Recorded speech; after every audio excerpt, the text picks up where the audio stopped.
अपने प्रधान कार्यालय में मैं पहुंची हूं। आप सभी मीडिया बंधुओं को मैंने आमंत्रित किया है। मैं चाहती हूं कुछ अहम बातें हैं जो हमारे सिवान के लोगों को जानना जरूरी है। सभी आए हुए यहाँ पर हमारे मीडिया बंधु सभी को मैं आदाब प्रणाम करती हूँ। मैं आज इस प्रेस के माध्यम से मीडिया बंधुओं को ये बताना चाहती हूँ कि सिवान की जनता के बीच मेरी कुछ अहम बातें हैं जिस पर मैं चर्चा करना चाहती हूँ। मैं सिवान की बेटी हेना शहाब इस सिवान की मिट्टी में बसी पली बड़ी और यहीं से मेरी शिक्षा दीक्षा हुई है।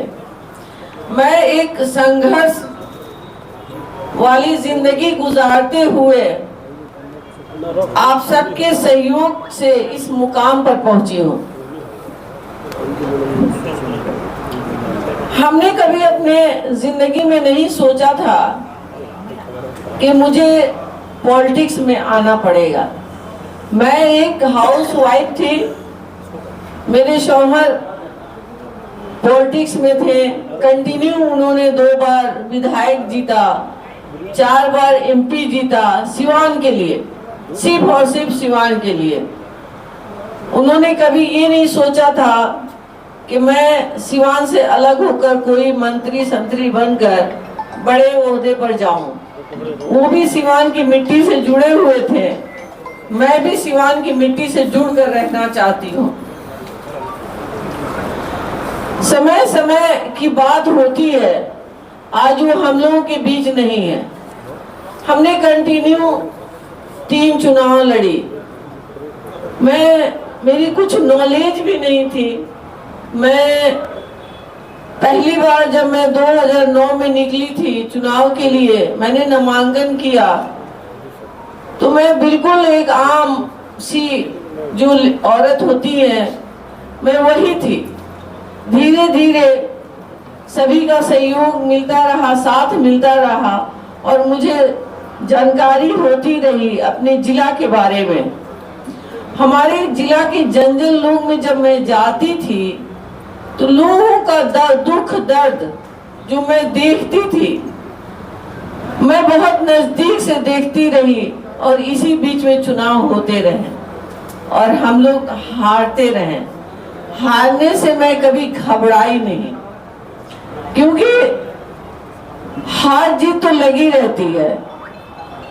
और सबसे अहम बात है कि मैं सिवान की बेटी होने के नाते मैं इस दर्द को मैं समझ सकती थी बहुत करीब से। अपने सिवान को जो लोग मिडिल क्लास के थे उनकी अलग परेशानियां हैं, जो लोग निचले तबके के उनकी बहुत सारी परेशानियां, दुखों और तकलीफ की बात है। बहुत सारे मसले हैं सिवान में, लोग नजदीक नहीं जाते हैं उन लोगों के दर्द को सुनते नहीं। मैंने सुना और सुनने के बाद मैंने फिर निर्णय लिया कि इस बार मुझे निर्दलीय प्रत्याशी के रूप में आना चाहिए।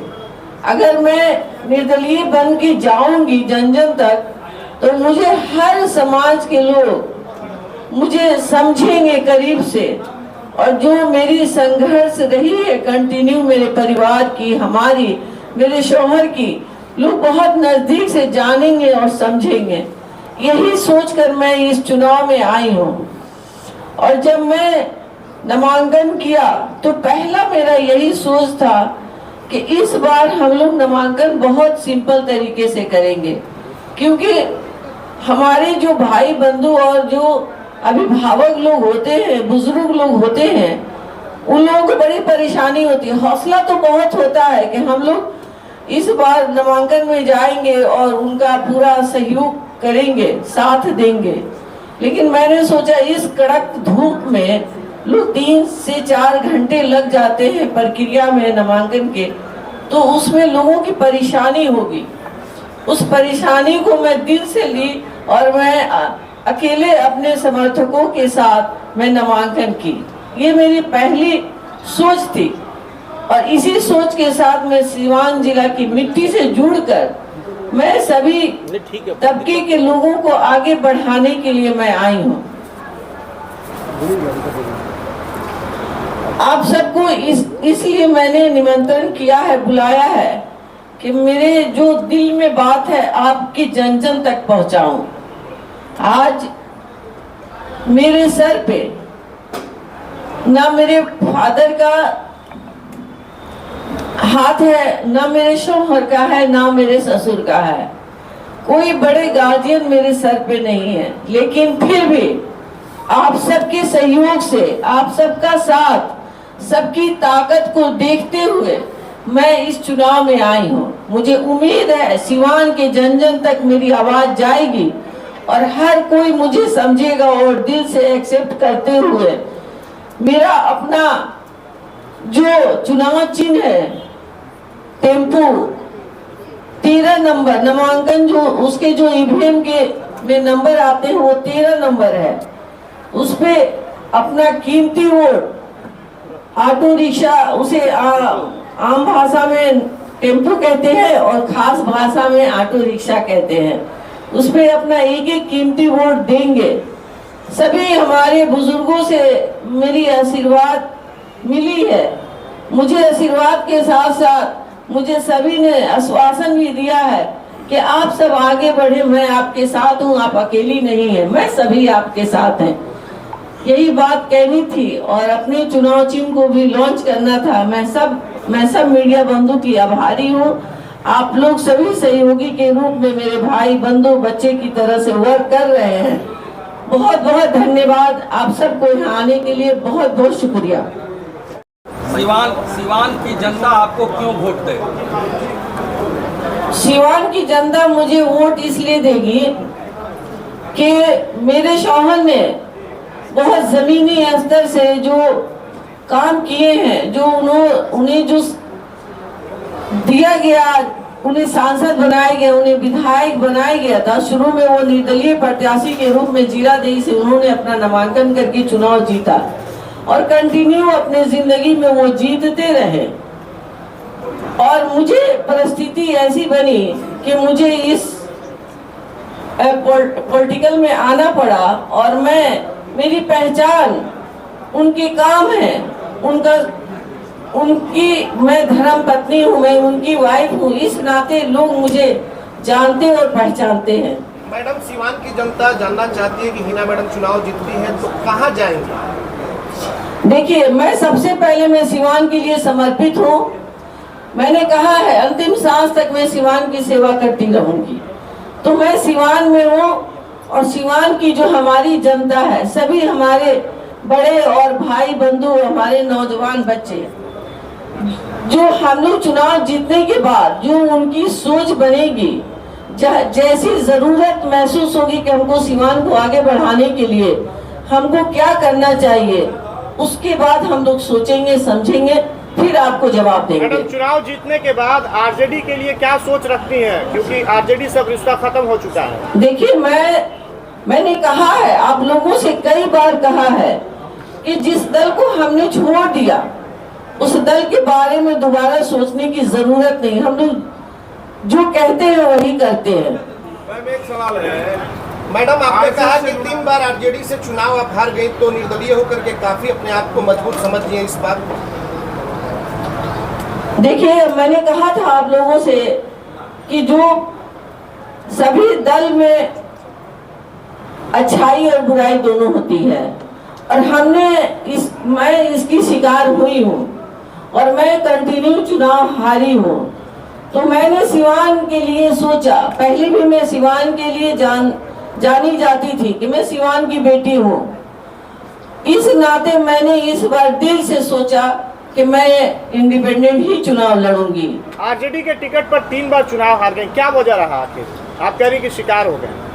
नहीं, ऐसी कोई बात नहीं थी। चुनाव हमने बहुत अच्छे से लड़ा, लेकिन पार्टियों का कुछ अलग उनका अपना सोच होता है। जिसकी वजह से हम लोग चुनाव हारते गए। विपक्ष का कहना है कि अपनी वजह से वो चुनाव हारी। सुनील संजय दत्त भी आए थे तो लगा कि इस वक्त जीत गए, लेकिन वो तीनों बार अपनी वजह से चुनाव हारी। हम लोगों ने पूरी तरह से मेहनत हो सकता था कि हमारे नसीब में पार्टी से चुनाव जीतना नहीं लिखा था और हम सिवान की सेवा नहीं दे पाए। इसके लिए मैं बहुत दुखी हूँ कि जो मैं 15 साल सिवान से दूर रही, लेकिन सभी के बीच में रही, दुख सुख में शामिल रही, और मैं चाहती हूँ कि इस बार मैं चुनाव जीतूं और सिवान के जन जन तक जाऊं और सभी के दुख सुख में सहयोगी रहूं। एनडीए में शामिल होने के लिए या कड़े लगाई जा रही है, इसमें कितनी सत्यता है मैडम? एनडीए में सत्यता बताया जा रहा है कि एनडीए में जा सकती हैं आप जीतने के बाद, इसमें कितनी सत्यता है? देखिए, मैंने कहा है कि हम लोग सबसे पहले सिवान के बारे में सोचेंगे और सभी जन जन तक मैं जाऊंगी। जैसे मैं चुनावी दौरा कर रही हूँ उसी तरह से मैं जन जन तक जाऊंगी और उन लोगों से मैं राब्ता करूंगी, बात करूंगी। अगर जरूरी बहुत इमरजेंसी होगा पार्टी ज्वाइन करना, तब हम लोग सोचेंगे किसी के बारे में। आज मैं सिर्फ सिवान की बात करूंगी, सिवान के लिए समर्पित भावना से मैं यहाँ बैठी हूँ। आपने कहा था कि असली बात देखिए, कलर मैंने कहा था कि सिवान जिला हमारा परिवार है, सिवान जिला के सारे रंग हमारे हैं। मैं निर्दलीय प्रत्याशी हूँ, मैं सारे रंग के साथ चलना चाहती हूँ, मैं सारे लोगों के साथ चलना चाहती हूँ, जाति धर्म से ऊपर उठकर चलना चाहती हूँ। मैं सबके सहयोगी के रूप में, सबके सेवक के रूप में जन जन तक जाकर मैं अपने जो सेवा है वो देना चाहती हूँ। विपक्षी का कहना है कि निर्दलीय का कोई स्टैंड नहीं होता है, पार्टी का स्टैंड होता है, और विपक्षी जो उम्मीदवार उनका साफ तौर पे कहना है कि एनडीए और इंडिया के बीच लड़ाई है। देखिए, हम लोग आजाद भारत के नागरिक हैं। यहाँ पे सब लोग अपना निर्णय ले सकते हैं। आपको संविधान से ये हक हकूक मिला है कि आप अगर अपने गांव के लिए, अपने जिला के लिए जो कुछ भी निर्णय ले बेहतरी के लिए, तो इंडिपेंडेंट के रूप में मैंने लिया है। तो मैं तो सेवा के लिए ली हूँ। हर जन को जो पार्टी से है उन्हें भी सिवान की सेवा करनी है, जो मैं इंडिपेंडेंट हूँ मुझे भी सिवान की सेवा करनी है। उसमें कोई कितना खरा उतरता है सेवा में, वो आज तक आप लोगों ने देखा है और सुना और समझा है। तमाम प्रत्याशी मैदान में आप लड़ाई किससे मानती हैं?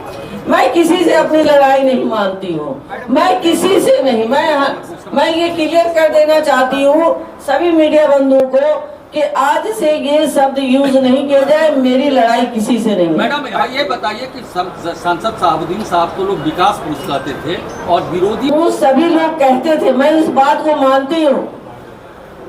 तो विकास पुरुष का उन्हें सिंबल किसने दिया? हमारे माननीय 2005 में श्री अटल बिहारी वाजपेयी साहब ने कहा था।